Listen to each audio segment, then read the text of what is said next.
can achieve the absolute impossible. You don't need great parents. You don't need like a private school. You don't need to have this humongous GPA and all this other shit. What you need is the one thing I talk about in my book, which is straight up brutal work ethic.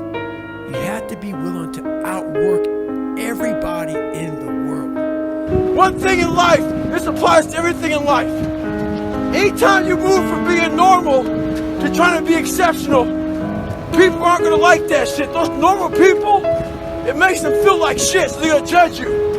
And nowadays, it's very easy to be a fucking coward. Why? We got Instagram and shit. Most folks don't tell you to your face. They go online, they post about it like cowards. Don't let cowards get in your fucking head. And last thing, make sure you do you. Stay hard. 1984 by George Orwell. Chapter 1. It was a bright, cold day in April, and the clocks were striking 13.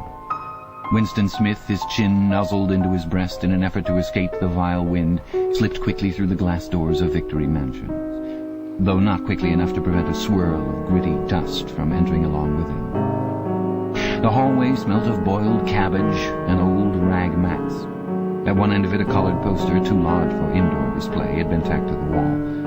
It depicted simply an enormous face, more than a meter wide. The face of a man of about 45, with a heavy black mustache and ruggedly handsome features. Winston made for the stairs. It was no use trying the lift. Even at the best of times, it was seldom working, and at present the electric current was cut off during daylight hours. It was part of the economy drive in preparation for Hate Week. The flat was 7 flights up, and Winston, who was 39 and had a varicose ulcer above his right ankle, went slowly, resting several times on the way. On each landing opposite the lift shaft, the poster with the enormous face gazed from the wall. It was one of those pictures which are so contrived that the eyes follow you about when you move. Big Brother is watching you, the caption beneath it ran. Inside the flat, a fruity voice was reading out a list of figures which had something to do with the production of pig iron.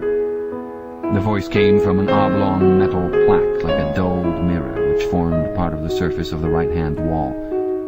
Winston turned a switch and the voice sank somewhat, though the words were still distinguishable. The instrument, the telescreen it was called, could be dimmed, but there was no way of shutting it off completely. He moved over to the window, a smallish, frail figure, the meagerness of his body merely emphasized by the blue overalls which were the uniform of the party.